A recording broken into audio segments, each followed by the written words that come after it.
Hablar de vulnerabilidades de niñas, adolescentes y mujeres, pues es un gran tema. Y tiene muchas aristas, hay mucha tela que cortar sobre esta temática. Y gracias por este espacio para poder compartir un poco sobre Mujeres y Rejas, una radiografía de las carencias que sufren las reclusas en Latinoamérica. Sabemos muy bien que cuando hablamos de cárcel, pues es como un tema tabú, que pocas personas quieren hablar del tema. Em, en el imaginario social, pues hay mucho desprecio hacia la población carcelaria. Y si bien es cierto, como ya han expuesto mis antecesores, expertos en estas temáticas, las mujeres, las niñas, las adolescentes sufren mucha violencia en los contextos extramuros. Esto se complica mucho más cuando hablamos de contextos dentro de las cárceles o intramuros. Y vamos a tratar entonces de hacer una pequeña radiografía, un repaso, porque por cuestiones del tiempo, pues no nos alcanza para profundizar, pero vamos a dar unas pinceladas sobre el tema. Y al final, pues tener algunas conclusiones importantes.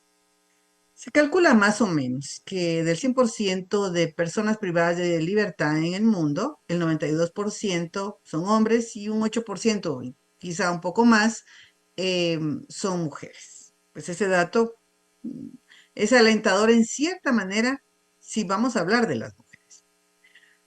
Las mujeres se enfrentan altos niveles de violencia y acoso debido a la colonización, al racismo, al patriarcado y a esa triple discriminación de ser mujer, de ser pobre, incluso de ser mujer indígena. Cientos de mujeres en el mundo se encuentran en prisión, pero tiene una característica importante: el perfil de la mayoría de mujeres que se encuentran privadas de libertad, que han sido víctimas del narcotráfico, por ejemplo. Son obligadas mediante amenazas e intimidaciones u ofrecimientos por grupos del crimen organizado para transportar droga. Quiere decir, para utilizarlas como mulas, que en el argot del crimen organizado, pues son aquellas personas que transportan de una u otra manera este tipo de material ilícito, como es las drogas, conocidas como las drogas, que en su mayoría pues pertenecen estas mujeres a sectores donde la pobreza y la marginación son imperantes y pues se ven obligadas a participar en estas estructuras como mulas. Esta es una de las causas por las cuales las mujeres terminan en prisión, porque son víctimas de estas estructuras. También, pues la mujer es utilizada como la cuidadora de un secuestrado, y cuando hay una orden de captura para establecer dónde se encuentra ubicada una persona secuestrada, pues está al lado de una mujer a quien obligan o contratan para cuidar o atender a una persona que se encuentra en privación de libertad legalmente, y esta persona pues es llevada también al sistema de justicia y privada de su libertad. En fin, hay muchos casos, muchos delitos en donde la mujer más bien ha sido víctima de un sistema, de una estructura criminal, y la cual la ha llevado por esa situación de vulnerabilidad a convertirse en una mujer privada de libertad. Las cárceles para las mujeres es doblemente estigmatizadoras si es que hablamos en contraposición con la situación de los hombres. Es estigmatizadora y dolorosa si se tiene en cuenta el rol que nos ha asignado a las mujeres la sociedad. Una mujer que pasa por la prisión es calificada por mala, porque contravino el papel que le corresponde como una buena esposa, como madre, sumisa, dependiente y dócil. Quiere decir que hacía la mujer, o qué hace la mujer en estructuras criminales, participando como tal y terminando en esta condición de privada de libertad. Por otro lado, en algunas legislaciones se contempla la posibilidad de que los hijos menores permanezcan con las madres que se encuentran en situación de privación de libertad desde su nacimiento hasta los 4 años de edad. Y en algunos otros casos, otras legislaciones, pues lo permiten que, los niños puedan convivir con sus madres a los 11 años. La primer ponente hizo una exposición muy interesante sobre esta temática de los niños, niñas que conviven con sus madres, y pues me pareció muy interesante porque también es un grupo altamente vulnerable que se encuentra con sus progenitoras viviendo esta situación tan lamentable que es la privación de libertad. Y pues tristemente en muchas cárceles de América Latina los niños no viven, niños y niñas que viven con sus madres no están en las mejores condiciones.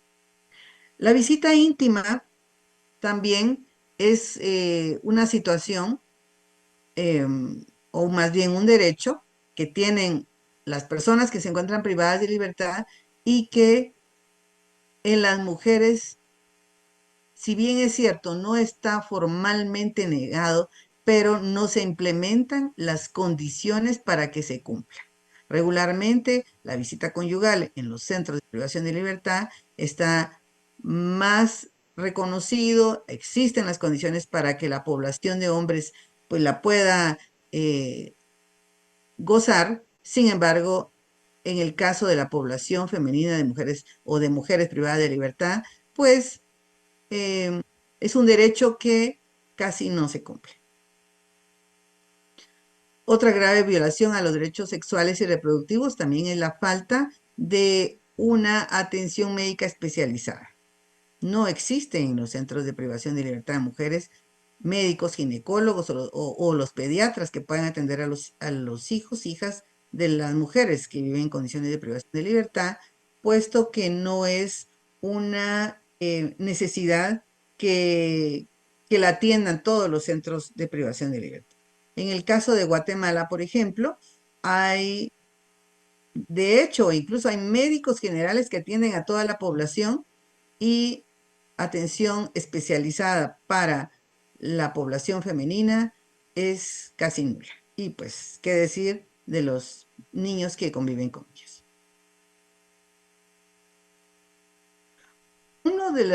Revisando la literatura y por la experiencia que tenemos visitando muchos centros carcelarios en diferentes países del mundo, vemos que uno de los aspectos más traumáticos para las mujeres que se encuentran en situación carcelaria lo constituye la pérdida de sus hijos o el encontrarse lejos de ellos. Hay una preocupación presente en la vida de las mujeres y la cual se convierte en una verdadera obsesión. Hay muchos estudios que revelan que las preguntas que más angustian a las privadas de libertad son: ¿cómo estarán mis hijos? ¿Tendrán suficiente comida? ¿Los maltratarán? ¿Dónde están? ¿Irán a la escuela? ¿Será que van a venir a verme? ¿Me perdonarán haber delinquido y encontrarme en esta situación lejos de ellos? ¿Cómo me van a recibir si algún día salgo de este infierno? El sentimiento de ser malas madres, de haber abandonado a sus hijos, las persigue desde que entran hasta que salen de la prisión. Es una situación muy torturante para las mujeres, para las madres que se encuentran en esta situación y que yo creo que no solamente para ellas, sino que en general creo que para todas las mujeres que somos madres, algunas veces nos ha, eh, nos hemos encontrado frente al pensamiento que nos produce cierto sufrimiento al decir: ¿y si yo le falto alguna vez a mis hijos? ¿Qué sería de ellos? ¿Quién los cuidaría? ¿Los tratarían bien? Y entonces uno tiene una responsabilidad muy grande de las madres de estar vivas, porque nuestros hijos dependen de nosotras. Entonces, es una situación que se agrava muchísimo en las mujeres que se encuentran privadas de libertad frente a esa angustia y esa aflicción. Situación que no pasa precisamente con los hombres, pero sí con las mujeres. ¿Qué pasa con los hijos de las madres presas o en condiciones de privación de libertad? Pues ellos también Los niños y las niñas cumplen la pena de privación de libertad junto con sus madres y tienden a desarrollar una serie de dificultades psicológicas como ansiedad ante la separación, el estrés, depresión, desnutrición y muchísimos más problemas. Y en lo social, pues dificultades para la autorregulación, la regulación social, la autoestima. Hace muchos años, en Guatemala, yo fui la máxima autoridad del sistema carcelario y me preocupaban mucho los niños, niñas que se encontraban con las madres en los diferentes centros. Más o menos teníamos 95 niños pequeños conviviendo con sus madres. Y haciendo una pequeña observación, porque podríamos cortar mucha tela en esto y hablar, nos tardaríamos mucho si tocamos este tema a profundidad, pero em, eh, a simple vista, ver el contexto no saludable, aún se le puedan mejorar todas las condiciones, hay un personal especializado, el impacto a los niños, niñas es tremendo. ¿Cuáles son los juegos de estos niños en los centros? Me sorprendió mucho cuando en una visita encuentro a a estos niños pequeñitos jugando a los policías y los secuestradores, al violador y al asesino, porque es un contexto que están asimilando todos los días. Escuchan a sus madres, las conversaciones de otras privadas de libertad, cuando tienen visita, etcétera. Innegablemente hay una contaminación muy lamentable en esa etapa tan importante donde está llevándose a cabo su desarrollo de estos pequeños niños. Por eso también hay un gran debate si debería de seguirse permitiendo que los niños estén tras las rejas con sus madres o debería de buscarse otras alternativas. Claro que también hay muy buenas prácticas que podemos ver en diferentes países de América Latina, donde ya se crean condiciones eh, que puedan cumplir con todos los estándares para las mujeres y para los niños que conviven con ellas, también respetando el principio del interés superior del niño. Y así como todos aquellos tratados internacionales que se refieren a la protección de los niños y sobre todo, en especial, a los que conviven con sus padres, porque querramos o no, están en alto riesgo. Guatemala, por ejemplo, eh, no hace mucho se desarticuló una red donde estaban involucrados guardias del sistema penitenciario, autoridades del mismo sistema y hombres privados de libertad, donde ingresaban a niñas, las cuales eran objetos de trata en estos centros carcelarios. Y claro, pues eso sucede no solo en Guatemala, sino también en otros centros, lamentablemente. De hecho, hoy se discute una iniciativa de ley para prevenir y erradicar esa práctica. No debería de existir una ley para eso si los centros funcionaran como debiera ser. Pero lamentablemente necesitamos una ley para evitar ese tipo de situaciones que afectan a los niños y niñas en los centros carcelarios. También, pues, las mujeres embarazadas sufren otro tipo de problemas em, para acceder a los derechos de salud e higiene, la alimentación especializada que deben de tener para sus cuidados, esos vínculos afectivos, entre otros, que se agravan aún más en el caso de estas mujeres que transitan un embarazo en esta situación de privación de libertad. Bueno, aquí también les coloco que no se reconoce, se cumple ese derecho de visita conyugal y todas las enfermedades que no son atendidas adecuadamente en las mujeres. Cuando hablamos de las mujeres que están embarazadas en los centros carcelarios, me gusta mucho hacer la reflexión de cuando nosotras íbamos a tener a un hijo, cómo planeábamos con la ilusión, le preparábamos la ropita, planificábamos si iba a ser en un centro de salud pública o íbamos a tener a nuestro bebé en un hospital privado. em, si va a ser un niño, si va a ser una niña, los familiares que conviven o comparten con nosotros esa alegría, eh, y todos los cuidados, la cuna, su cuartito, etcétera, todas las necesidades que requiere un nuevo ser cuando un nuevo miembro para la familia. Y esa alegría que le trae a las mujeres. En contraposición de cómo se vive esa situación, una mujer con todas esas carencias, una cárcel. Quizá ya la familia la ha abandonado, quizá la pareja, el padre del bebé no quiera saber de él, y sin poder tener las condiciones de salud, de higiene, de alimentación, de prepararle también las condiciones para el nacimiento de su bebé.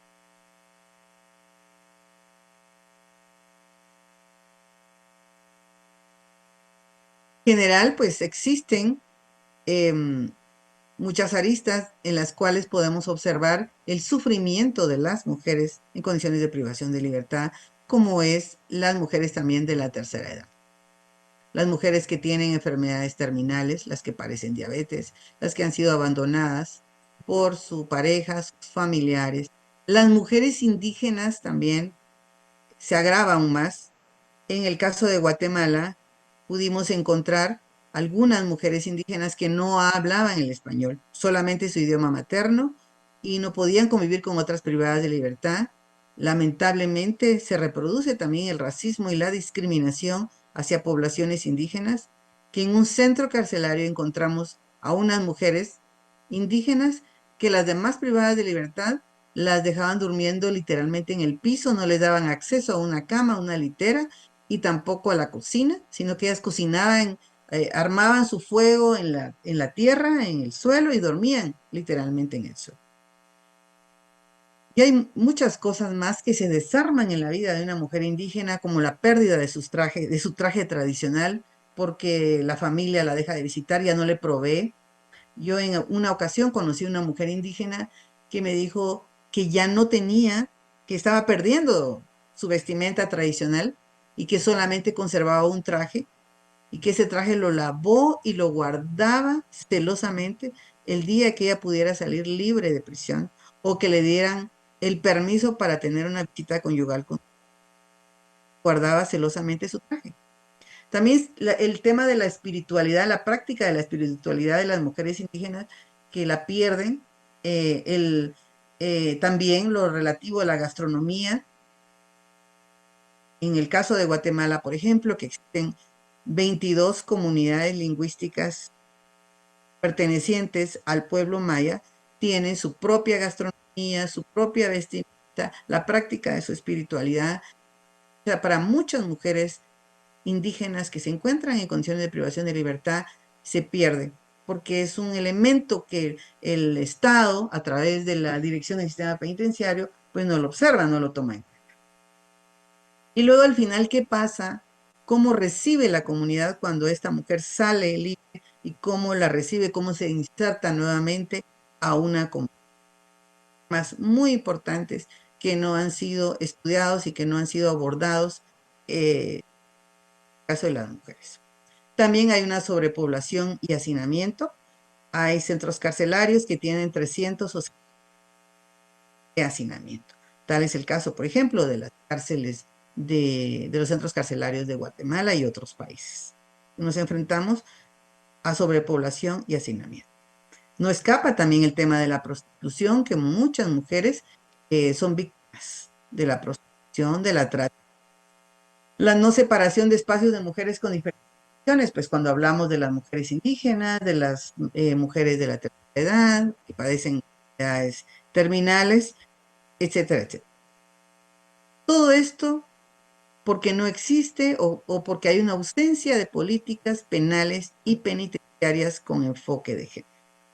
Realmente las cárceles están diseñadas para los hombres, para una población de hombres, y que las mujeres, que son una población bastante pequeña, pues se adaptan o las adaptan a estas instalaciones o estas políticas que están pensadas de manera general para criminales hombres, sino para mujeres. Entonces sí ha faltado desarrollarlo, aunque sabemos muy bien que, que algunos países se han preocupado y existen centros o penales femeniles específicamente diseñados para mujeres. Algunas reflexiones finales en este sentido, que si bien es cierto, así como rápidamente he pasado esta pequeña radiografía de la situación de las mujeres en los centros carcelarios, también tenemos que hablar, tenemos que reflexionar que existen buenas prácticas. Buenas prácticas en el sentido de que muchos países ya han reformado sus leyes, han implementado algunas políticas, han respetado estándares internacionales en materia de derechos humanos de las mujeres en condiciones de privación de libertad, han observado reglas como las reglas Bangkok, por ejemplo, que son específicas para mujeres eh, dentro de sus centros penitenciarios. En Guatemala, les cuento muy rápidamente, existe un nuevo modelo de gestión penitenciaria donde pues se ha experimentado un sistema donde se le prepara a la mujer que está cumpliendo una condena para que el día que salga, porque ya le falta muy poco, poder incorporarse a la vida extramuros, lo pueda hacer de la mejor forma. Todo un sistema de cero ocio donde hay toda una planificación para que estas personas puedan capacitar y estar preparadas para volver nuevamente a la vida en libertad.